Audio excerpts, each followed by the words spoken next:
우리 몸에서 외부 환경을 가장 바깥쪽에서 만나는 곳이 피부 장벽이고요. 조금 더 자세히 말하면 각질세포, 피지막 이런 것들이 피부 장벽이에요. 근데 이제 요즘 피부 장벽이 되게 핫하거든요. 그게 되게 중요하게 막 나오는데 그 이유가 블랙헤드랑 얘기를 하면은 사실 블랙헤드가 생기는 게 피부 장벽 때문만은 아닌데 블랙헤드가 잘 안 없어지거든요. 없어져도 또 생기고 좀 없어진 것 같은데 또 생기고 자꾸 생기는 데는 피부 장벽이 원인일 수 있어요. 피부 장벽이 약하면 외부에서 바이러스나 미세먼지 여러 가지 유해 물질들이 피부 안으로 들어올 수가 있고요. 또 하나는 피부 장벽이 우리 피부에 가지고 있는 그 수분을 바깥으로 빼앗기지 않도록 보호해주면서 건강을 유지해주는 역할을 하거든요. 근데 피부 장벽이 어떤 이유나 원인으로 무너지게 되면은 너무 건조해지면서 피부도 이렇게 갈라지면서 무너지고 블랙헤드, 화이트헤드들이 생기는 게 피부 장벽이 무너져서 우리 피부가 무너진 장벽을 복구하기 위해서 몸부림치는 그 과정 중에 그치. 하나예요. 건조한 거는 우리 피부한테는 얘는 되게 비상이거든, 건조한 게. 근데 자기는 스스로 물을 못 만들어. 그러니까 피지를 만들고 각질을 더 만드는 거예요. 건조하고 피부 장벽이 망가지면 피지랑 각질을 막 계속 만드니까 모공에 그게 자꾸 끼는 거고 그게 이제 화이트헤드가 되고 블랙헤드가 되는 거죠. 블랙헤드, 화이트헤드가 잘 안 없어지고 자꾸 또 생기고 짜도 또 생기고 이런 분들은 내 피부 장벽이 지금 망가져 있다라는 생각을 해보셔야 돼요. 그 상태에서는 피지 제거, 각질 제거, 뭐 블랙헤드 짜내는 거, 모공 치료 아무리 해도 결국 계속 악순환을 할 수밖에 없어요. 그죠? 피부 장벽이 건강한 상태에서 블랙헤드, 화이트헤드가 있을 수도 있거든요. 그런 분들은 뭐 그냥 블랙헤드, 화이트헤드 치료하면 그렇게 어렵지 않게 금방 좋아질 텐데 치료를 해도 자꾸 재발하는 블랙헤드, 화이트헤드면 피부 장벽이 회복이 돼야 블랙헤드가 근본적으로 치료가 되죠. 화이트헤드는 문제가 거기 세균이 들어가면은 여드름, 염증 발전이 돼서 피부가 너무 좀 지저분해 보이는 게 문제고 블랙헤드는 그거 자체만으로도 되게 스트레스가 되긴 하거든요.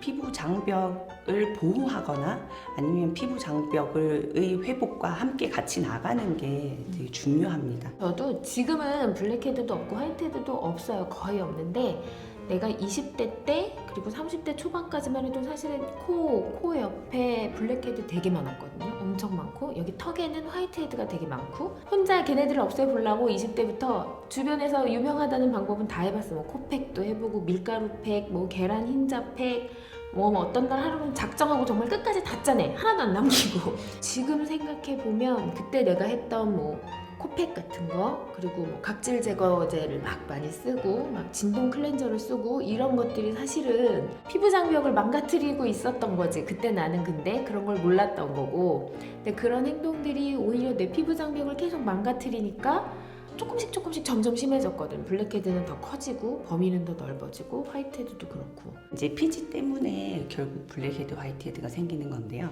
사실 피지는 굉장히 중요한 역할을 해요. 피지는 만들어져서 피부 바깥으로 배출이 되면서 우리 피부를 촉촉하게 보호해주는 다른 그 유해한 물질들이 들어오지 못하도록 이렇게 얇게 배리어를 쳐주는 그런 역할을 하거든요. 피지를 아까 그 별언니가 짜내도 다시 생긴다고 하는 거는 어떻게 보면 당연한 거예요. 우리가 살아있는 한 피지는 계속 만들어져요.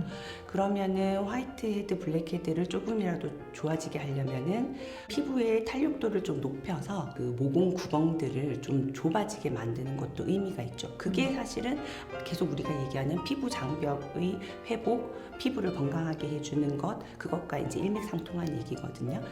이 블랙헤드에서 피부 장벽 얘기를 우리가 하고 싶은 이유는 가능하면 병원에 오시는 게 좋지만 그렇지 않을 때 혼자 관리를 하더라도 피부 장벽을 망가뜨리는 관리만큼은 좀 피하시라고 그 얘기를 하고 싶은 거거든요. 그래서 내가 아까 얘기한 것들 알갱이 있는 각질 제거제들이 있어요. 이렇게 자극이 되는 스크럽 제품들. 그거 사실 좀 이렇게 오랫동안 빡빡빡빡 좀 빨개질 때까지 문지르고 보면은 여기 화이트헤드 그 순간에는 없거든요. 깨끗해져 있어. 근데 그게 그 순간에만 깨끗한 거지 그게 빡빡빡빡 문지르면서 우리 피부 장벽의 겉에 층을 다 벗겨내 버리는 거야. 그러면 우리 피부는 보습을 못하고 외부 환경에 더 노출이 되기 때문에 금방 오히려 더 많은 화이트헤드, 블랙헤드가 생기게 되는 거죠. 그리고 이거는 또 저의 개인적인 경험이고 참 무척 후회하는 지난날인데 코 블랙헤드 열심히 짜면 모공 엄청 넓어져요. 그쵸. 그리고 회복하기 엄청 힘들어요. 그리고 레이저 같은 거 열심히 하면 좋아지긴 하거든요. 진짜 좋아져요. 근데 그거 매년 해야 돼요. 우선 집에서 할 수 있는 내 피부 장벽을 보호하는 거는 제일 중요한 거는 보습이죠. 보습. 제일 중요하죠. 세안하고 난 뒤에 물기 닦고 3분 이내에 보습제를 발라주는 게 좋아요. 왜냐하면 그 이상 시간이 지나가 버리면은 수분을 더 많이 뺏기니까. 보습제는 보습이잖아요. 수분을 안 뺏기는 거예요. 우리 피부에 수분을 주는 게 아니에요.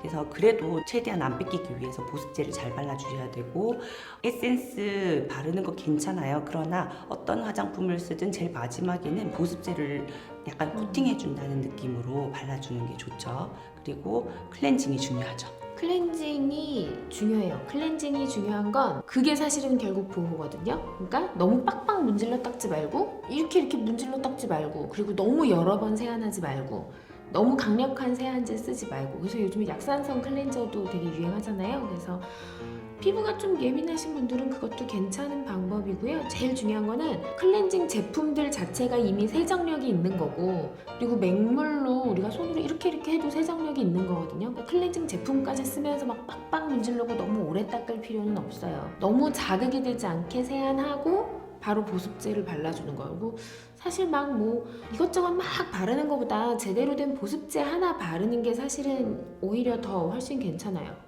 그리고 마지막에 찬물로 헹구는 거 별로 안 좋아요.